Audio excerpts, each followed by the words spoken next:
Hi மக்களே, வணக்கம். Job சீக்கர்ஸ்க்கும் job கோயர்ஸ்க்குரிய ட்ரெண்டெல்லாம் இன்றைக்கி இருக்கிற காலத்தில் நிறைய மாற்றிடுச்சு. உங்களுக்கு தெரியுமா? இந்த விஷயங்கள்லாம் நீங்கள் கொஞ்சம் நல்லா பார்த்துக்குங்க. நீங்கள் நல்லா படிச்சிருக்கீங்க, மார்க் வாங்கிக்கிங்க, நீங்கள் நல்ல ஒரு பர்ஃபெக்டான ஆள் தான், டிசிப்ளினான ஆள் தான், ஹார்ட் ஒர்க்கிங்கான ஆள் தான். ஆனால் இதெல்லாம் இப்போ இருக்கிற காலகட்டத்தில் நல்லா பார்க்கப்படுவதில்லை.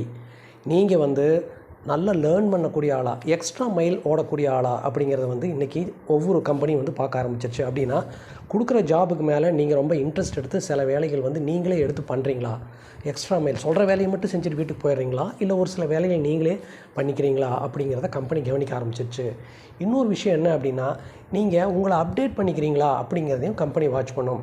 நீங்கள் அப்டேட் பண்ணிக்கிறீங்களா அப்படின்னு வாட்ச் பண்ணுறதை விட உங்களுடைய சீனியர் மேனேஜரோ உங்களுடைய ஓனரோ உங்களுடைய அப்டேட்டிங் ஸ்கில் எப்படி இருக்குது அப்படிங்கிறத பார்ப்பாங்க.